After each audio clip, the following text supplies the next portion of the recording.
From the salutations from the ghetto nation, that is Warrior Soul with Love Destruction. And just before that, we heard Y&T from Contagious, the title track. That one going out to Sal. Sal always cracks me up. He sends me these random messages through the week via email. Okay. This morning, I get this email. All it says, fuck these broads.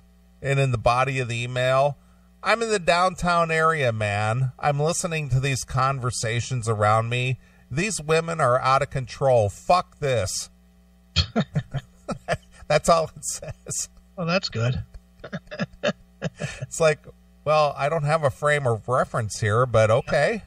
Exactly. I'll take your word for it. Dude, I got to ask you, since you played Contagious, I am always amazed that people lean on that album as their favorite Y&T record. And a lot of people say that that's their favorite record. Okay. And I don't know where you stand on it. To me, it's not even, I don't even know that it would be top 5 for me personally. I mean, I know I like Mean Street better. Yeah, that's probably my favorite one is Mean Street. Mean Street's great. I think my favorite is probably 10. Down for the Count was really good. That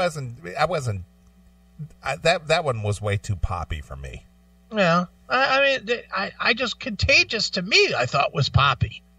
10 is my go-to, man. I like the song 10 Lovers. I like the song Don't Be Afraid of the Dark. You know, there's just a lot of cool shit on that record. And it's like, man, Contagious is good. Really, you know what's a good record and didn't get any love at all? Was Face Melter. Stupid title, but a kick-ass record. Yeah. You know, I thought Black Tiger was pretty good. Black Tiger was damn good too. All those records to me were better than Contagious.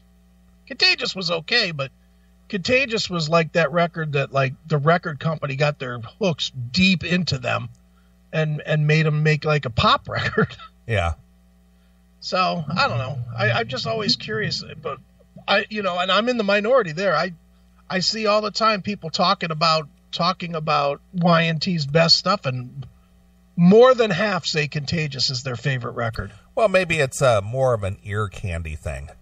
It could be because, in fairness, I love Y&T, but I hate Summertime Girls, which is their biggest hit. Right. I just, even when they play it live in concert, that's automatic leave the room and go get a beer or something time. Because that song just blows dick. I would probably have to say that my all-time favorite Y&T record is The Ultimate Collection. Well, gee. way to stretch out there. Way to take a chance, buddy.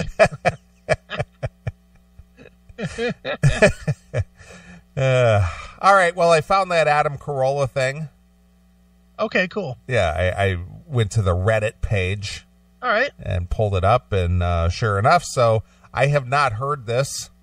Yeah, I think you'll agree with pretty much what he's saying. All right. Well, a guy who's had some successful, success in his podcasting because, number one, he started off being famous from the get-go. Right. So that helps a lot. Mm-hmm.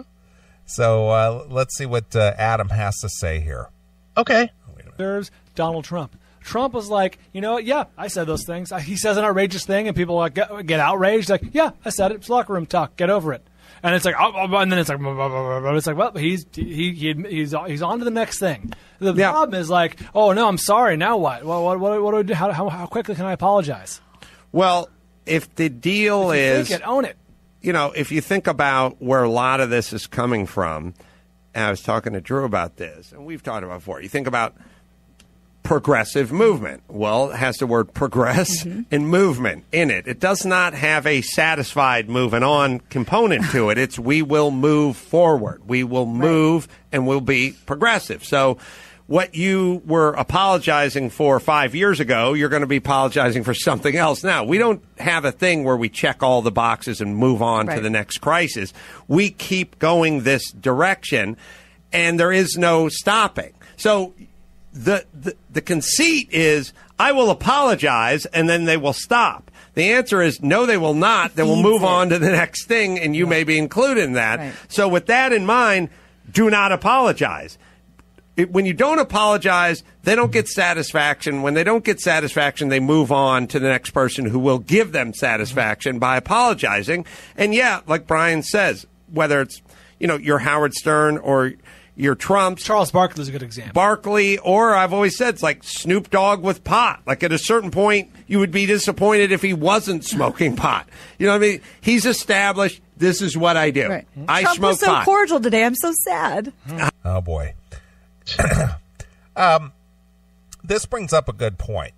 Okay. Just since this Kevin Hart thing, and not that this hasn't happened before, but now this whole witch hunting all the time now with that Heisman Trophy winner guy. Okay, I'm not aware of that. Oh, the kid who won the Heisman Trophy. Okay. These people, these social justice warrior people, they are just what I want to call them are the outrage mob. Okay. That's what we basically have now, are the outrage mob. Right. They have to dig into every little nook and cranny of everybody's, life, anywhere from, social media posts to if you ever got in trouble in school or whether you ever did this. They got to dig and dig and dig and dig and dig to try to find any little flaw in this, and then they have to bring it to light. Right. See, look at this guy. See, and they're just looking for someone to crucify all the time. Right. So this kid, mind you, he's a Heisman Trophy winner. So that means he's probably 19 years old. Or 20 at the most. Yeah, 20 at the most. Right. So they go pull up a Twitter something or other that he made like 6 years ago. He was like 13. Look at what he said. He said faggot. Or he made homophobic references. It's like, yeah, he was 12 or 13. Should have known better at 12. Idiots. And did he apologize? That I don't know. I didn't get deep enough to the story to find out because all I saw was the headline was Heisman Trophy winner made homophobic tweets 5 or 6 years ago or whatever it was. People are just stupid. I just hate society. I hate it. Yeah, and the thing is why are people with various sexual proclivities a protected group? Why is everybody so easily offended about making some kind of a, I don't know, I hate to even use this term, but I'm going to use it anyway, a gay slur. Yeah. Well, the reason is, and I've said this before, it's not that anybody has any problem with saying it. It's that people are afraid of being labeled. So many people are afraid that somebody will say something negative about them. And people are so fucking thin-skinned and shallow that they can't just handle it. They can't handle somebody saying, well, you're a racist. All right. Believe what you want. What do I fucking care? Yeah. And for the life of me, I can't figure that. Maybe it's because I really just don't care what anybody thinks, but why does anybody care? Why, if somebody says that you're a racist, a sexist, homophobe, whatever, why do you care? Well, the only people that would quote unquote care, which they really don't, but the ones that are more apt to apologize are people who are going to lose a significant amount of money.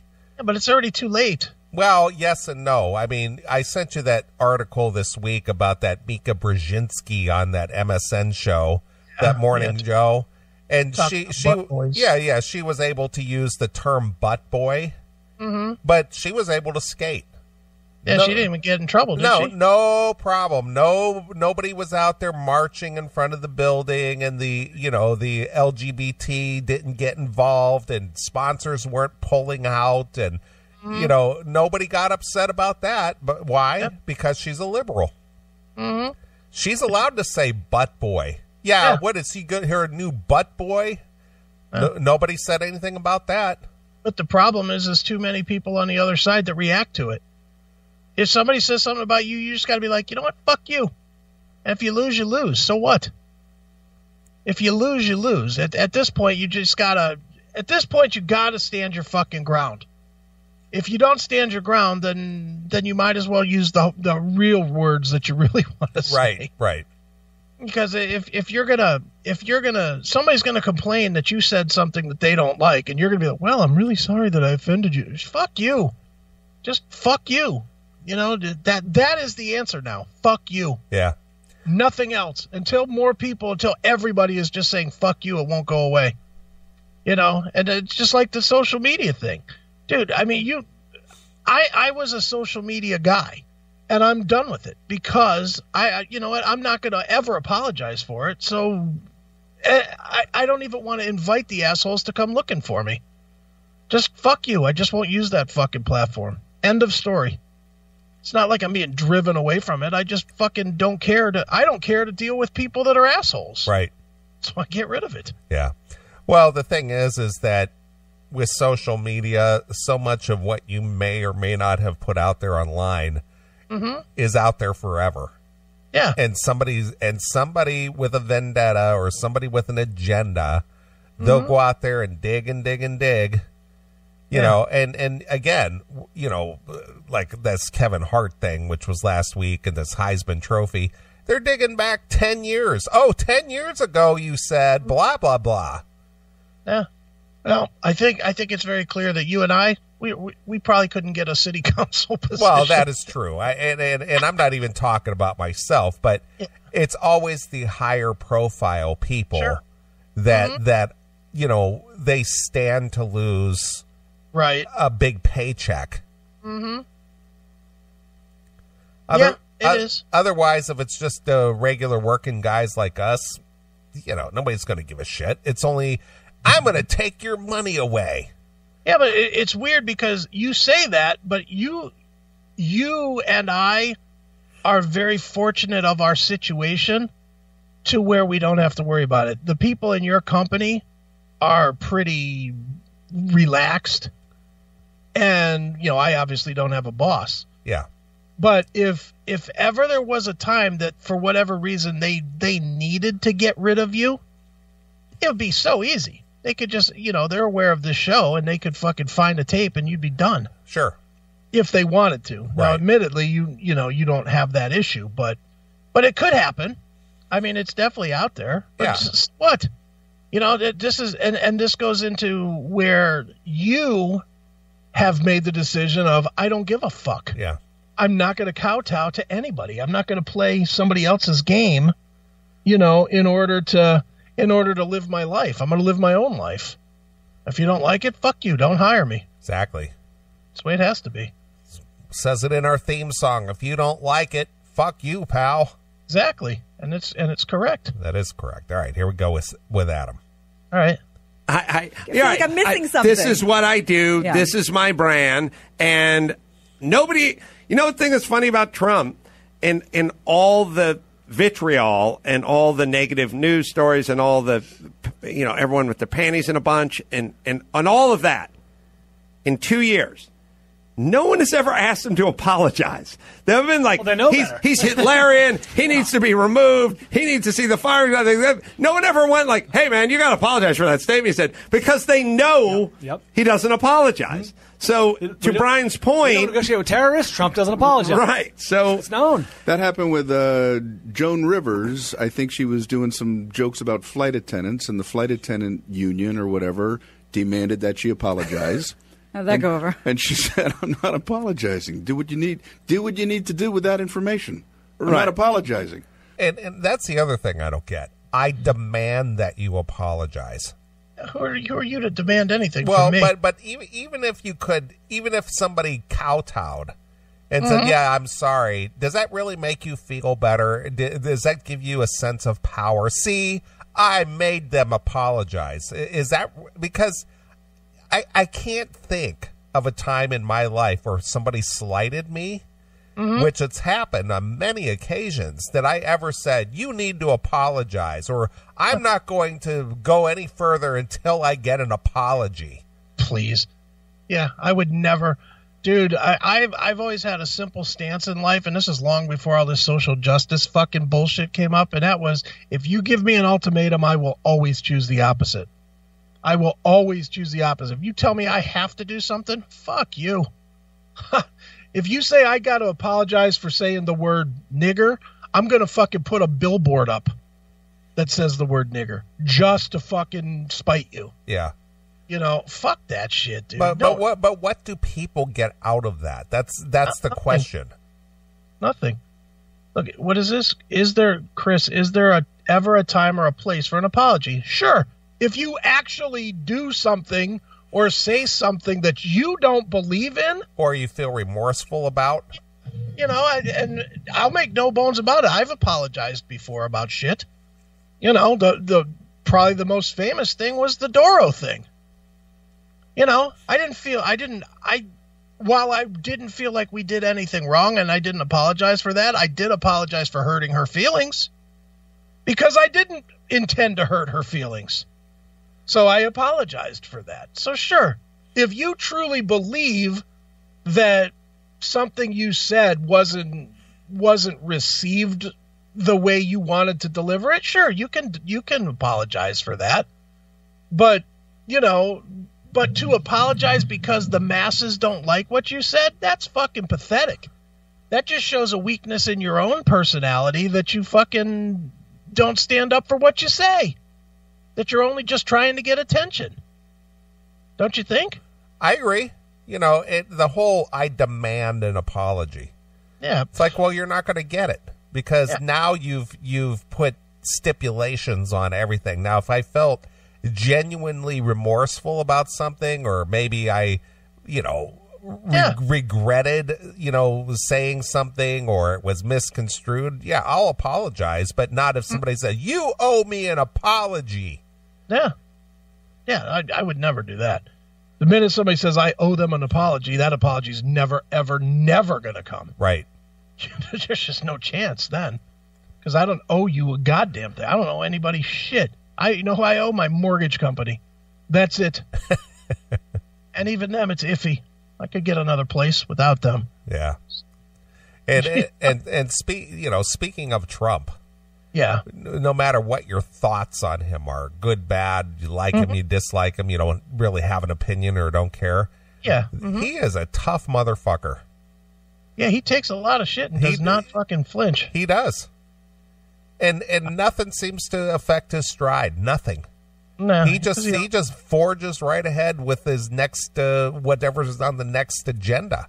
No matter what is being said at the time, or we're going to impeach him, we're going to peach him, we're going to do this, we're going to do that. Oh, by the way, I'm going to go meet with the next world terrorist leader and try to get some resolve there. Right. Well, you know, the unique thing about that dude is he's so wealthy and he's so famous that he really doesn't give. I mean, think about it. If and this is I cannot fathom that this could happen. But if he were to get impeached, he's not going to give two fucks. His life is not going to be ruined. Yeah. You know, that's the difference. All these other guys in the past, their lives would be ruined because they were tied to the political machine. This is a guy that's not tied to the political machine. He's just sort of in it right now.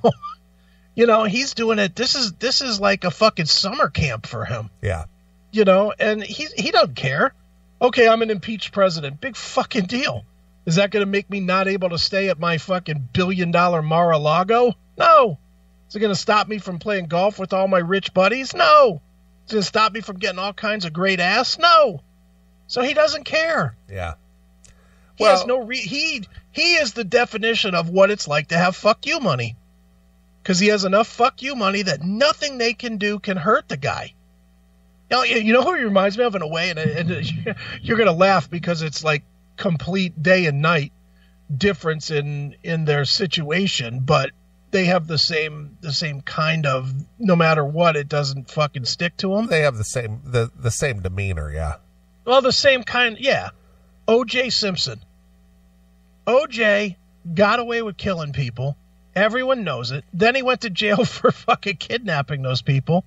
And he's right back out there in the clubs and on the golf course, and people want to spend time with him, and people take selfies with him. And, his life is, even with everything bad that's happened in his life and everything bad that people say about him and whatever, never affects him. No.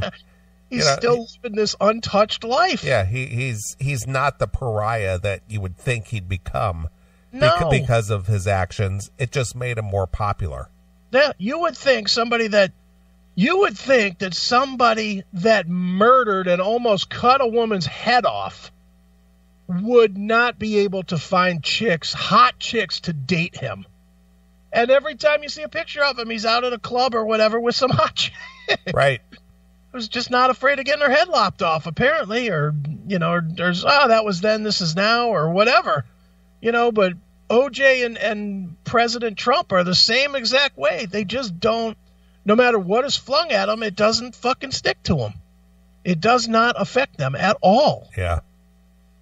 It's crazy. All right, let's get back to Adam here. All right.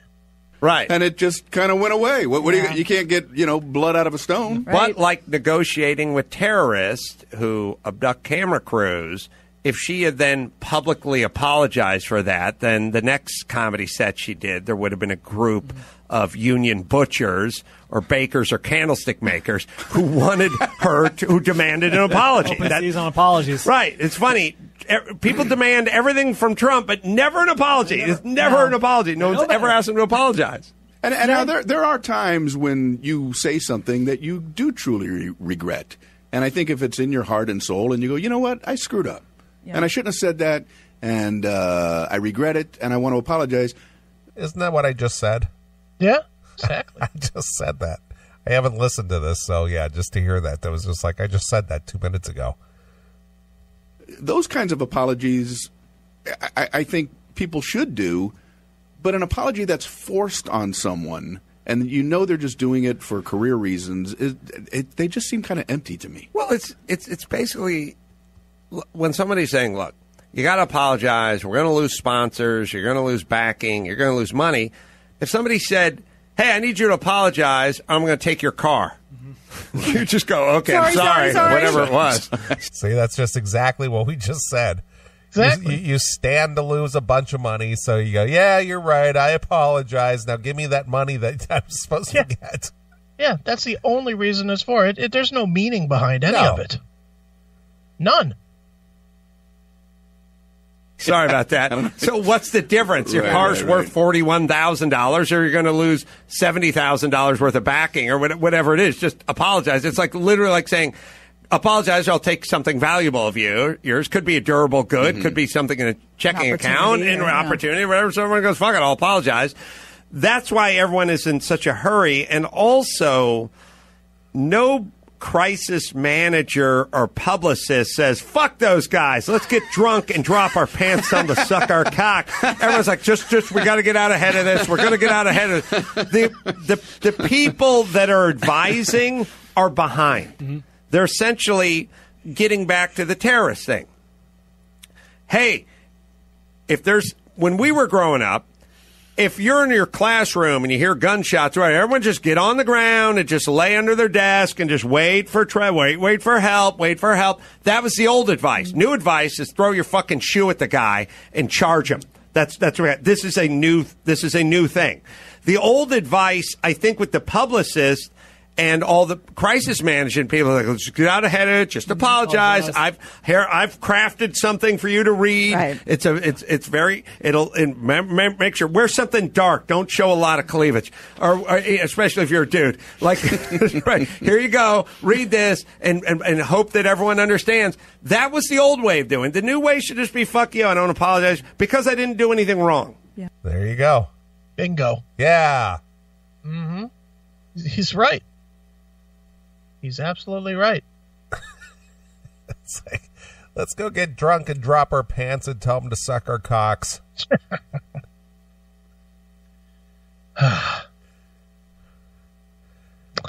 Yep, he's dead.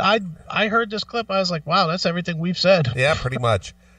Well, I got one of the things, since we had talked about Anthony earlier. Yeah. Before Opie and Anthony had the parting of the ways. Mm-hmm. One of the funnier bits that they did just before they broke up, or a year before they broke up, is they did, what was it, the weekly apology tour. Oh yeah, that was right before they broke up. Yeah, and they were playing all the clips of people who apologized that week for this or that or another thing. Yeah. And that's why Anthony said he would never apologize. Sirius wanted him to apologize. He told him to go fuck themselves.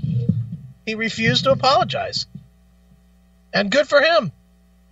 Worked out for him. So, yeah, they did that on Fridays, right? Mm-hmm. Who apologized this week? Right. I apologize. Yeah. I'm very sorry. Yeah, I bet you are. You're only sorry because you might be losing your next sponsor or whatever. And that's the reality to it, is nobody really is sorry. So why do it? You don't mean it. You honestly don't mean it. And dude, I remember. Do you remember when? Do you remember Homeless Charlie on O&A, the homeless guy that said that he wanted to kill Condoleezza Rice or whatever? I remember. Yeah, I remember that guy. And then they got suspended for 30 days for having him on their show or whatever. They knew that they were in trouble, and they came out before they were suspended and said, no matter what you hear out of our mouths, we don't mean it. They said, if you hear an apology from us, we do not mean it. Right. And then the next day they had a fucking scripted apology. Yep. And it was to me, it was funny because they had already identified that they were going to be forced to do it, but they didn't mean it. And they had said they didn't mean it. I was surprised they didn't get fired over it, but they didn't. They just sat out for a month, which was stupid, but whatever. They would have been fired now in today's world. Right, of course. Now, but back then. Dude, those are good days. I don't know. Do you ever just go on YouTube and just listen to the whole bits? I go back and listen to, as you pointed out, that people have made montages out there, and sometimes I'll find a montage and listen to it. Mm-hmm. And, it's real good. It's real good stuff. Yeah, I love it. I love it. And on my phone, I have all of their best stubs through the XM years, and, man, there's some funny shit on there. Yeah. Well, you know what? Of course, a favorite of both you and I is Jim Norton.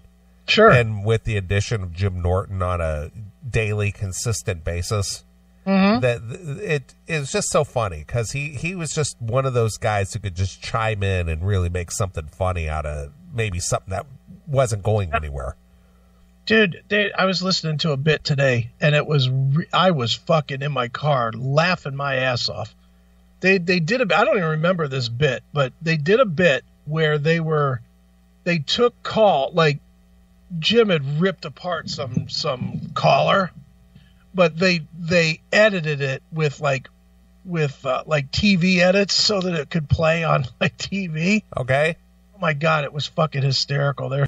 He was like, "You motherfucking cocksucker," and they were like, "You Monty Foxtrot." It was. I'll send it to you because it was so goddamn funny. I was in my car with tears running down my face because and I don't know how I missed this. This is back in 2005 when I was listening to every minute of it every day. But yeah, I need to send you all of those O&A bits because, man, I have thousands of hours of the really, really best stuff that they ever did. It's good shit. Well, those days are never to be repeated again. Not in the near future, anyway. No, not really. And dude, I was telling you, was it this week or last week or whatever, that my daughter got me a year subscription to XM again, or to Sirius for Christmas. Okay. And so I started listening to Sirius again, and I've been listening to a little bit of Trunk Nation and some of the music channels here and there, but I've been listening to a lot of Stern because I just haven't listened to Stern, in a while. And man, there's some funny moments, I guess, But just what happened? How can he do the show that he's doing today and not fucking hate himself? It's everything he fucking goofed on. It is. It's this week his guests were, I think, Jimmy Kimmel and Miley Cyrus. Oh, boy. And it's like, in the old days, would he have ever had Miley Cyrus on his show? No. Not unless she was willing to get naked and fucking ride the Sibian or something. But, and then I've been watching some other videos of Stuttering John has a book out, and there's an audio book of that, and there's a lot of pieces of that online. And he's been talking about some stuff that happened there. And one of the things, I didn't notice it until I heard it. Now I've started listening to it, and I've noticed, or watching it, and I noticed it. When that Marcy Turk came into that show, she told them that they couldn't wear T-shirts anymore. So now when everybody's in the studio, they're all like dressed like business casual. Okay. And I think it makes a difference to the show. It makes a total difference to the show that now they're, it's not a rock and roll attitude anymore. No, it's more corporate. Yeah, it's corporate, or liberal, or whatever. I don't know what you would call it, but it's corporate soft. It's like, oh, what happened? How is he not the one that's saying, you know what? This is my fucking place, do it my way, and everybody else be damned. I can't believe it. I just can't believe that of all the guys, that's the guy that fucking sold out the most. Can you? Boy, if you were to ask me that 15 or 20 years ago, I would say no. Yeah. But of course, money changes everything. Yeah, but he had the money. That's I know. The thing. Those first years on Sirius, he was doing the shock jock thing. He's the number one. He's still the number one guy. Yeah.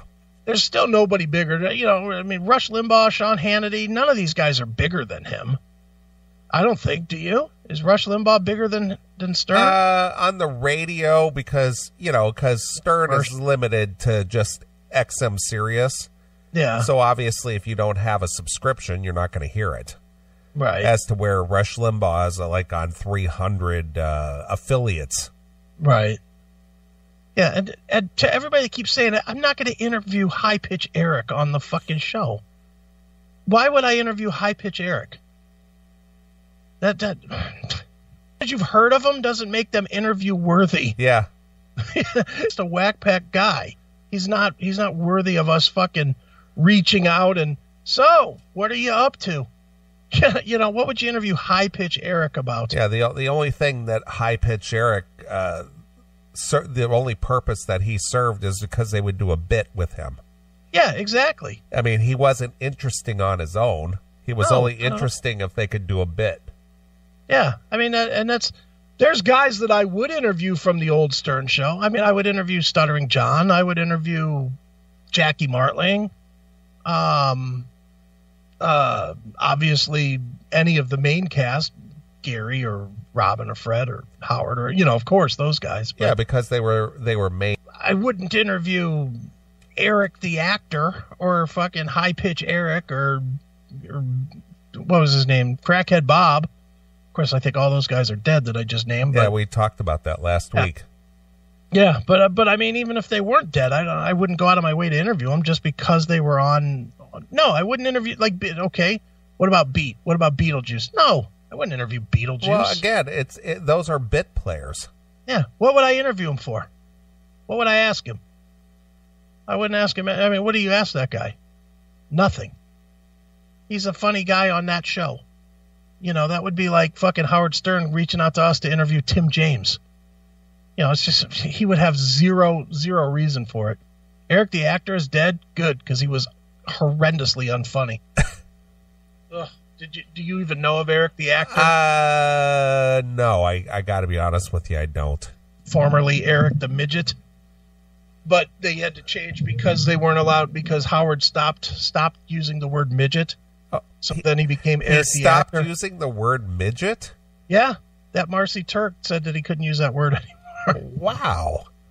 So then he became Eric the Actor. Oh, boy. And I forget who the other one was. The Gary the Retard became Gary the Conqueror or something. Oh, really? Yes. See, I wasn't aware of any of this. I wasn't really either, because I lost track of, dude, when it came down, once Stern went to Sirius, I was all in on XM and on O&A. So I didn't listen to I really didn't listen to Stern at all, which, I've been really catching up on Stern on YouTube lately, on Stern's Sirius years, because there's a lot of those Howard TV things that are out there. Okay. But yeah, dude, they went through a whole transformation now. And now Gary is not like in charge of the show anymore. That Marcy is, and Gary is kind of like underneath her now. So he doesn't have as prominent of a role on the show or anything. Instead he's the host of the wrap-up show or whatever. It's like fucking pathetic. Wow. All right. Well, I didn't know any of that. Yeah, it's gotten really pathetic, man. Just sad. That's bizarre. Yep. Well, Howard definitely sold out, that's for sure. Yeah, he certainly did. And hey, more power to him. He made $1 billion in 15 years, so can't really hold that against him that he made that kind of money. He literally got $1 billion out of Sirius. But oof, my God. At what price? And the funny thing is I always think about this. He's closing in on retirement, right? You would think so. Do you think that when he's retired, anybody is going to talk about any of these years? You wouldn't think so. It's kind of like when you see the guy that stayed around too long in football or in baseball or whatever, and they just stink. It's like, yeah, you know what? You stayed way too long. When people talk about the Stern Show, they're going to talk about Stuttering John with whoever that guy was that punched him, or Burt Reynolds. Wasn't Burt Reynolds that punched him? For asking if he had a toupee or some shit. Or they're gonna talk about the funerals in whatever cities, or when they cut the power lines here in Cleveland or whatever. Nobody's gonna remember this era.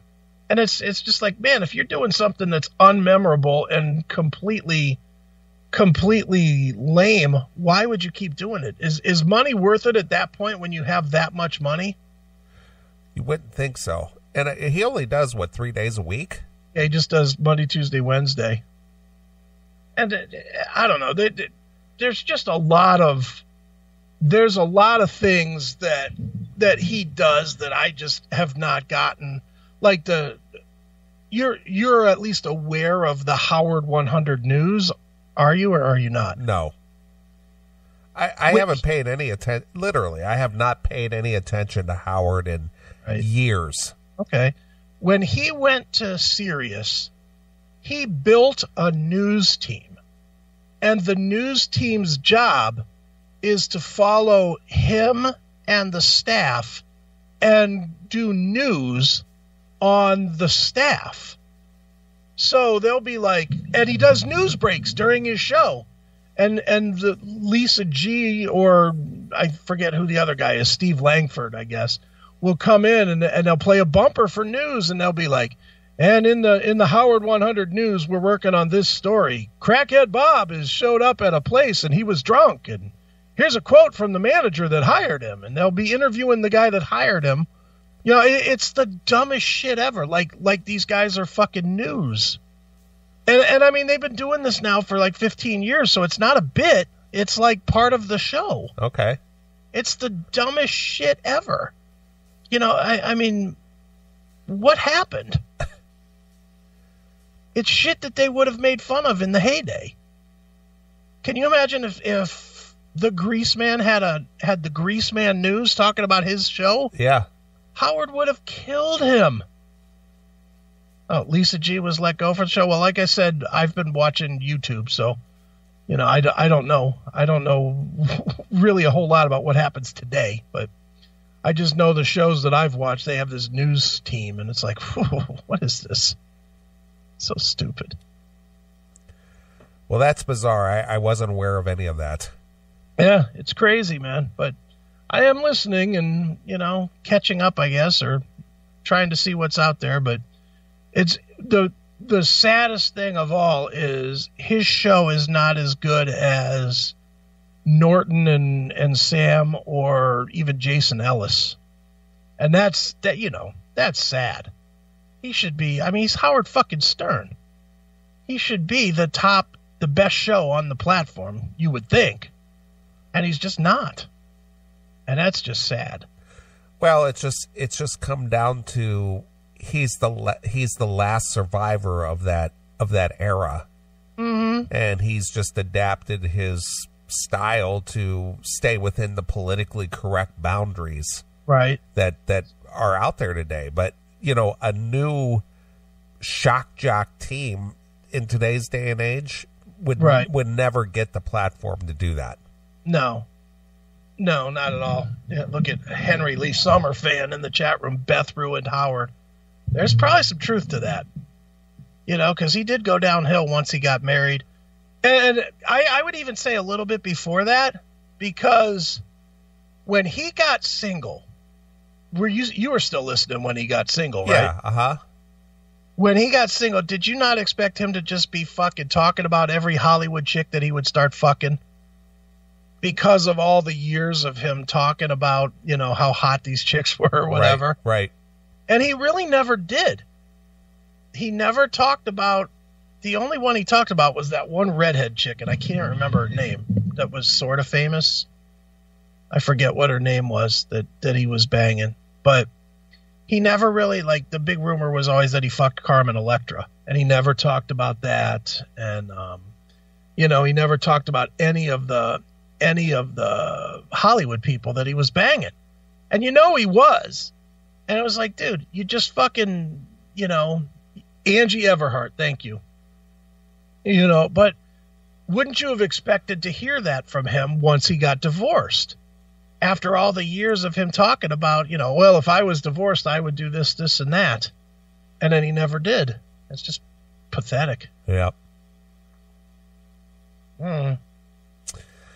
Well, we'll just keep doing what we do. Yeah, exactly. We'll keep trudging ahead for our 40,000 listeners. Right, exactly. All right, well, let's take a short break here. I got a request for some Ozzy. Okay. I got a request from the Ultimate Sin release. This one goes out to Stone Rock. Okay. You wanted to hear some Ozzy Osbourne, Fool Like You. All right, cool. A little Jakey Lee action here. Nice. All right, here it is. This is Ozzy exclusively here. Your Classic Metal Show.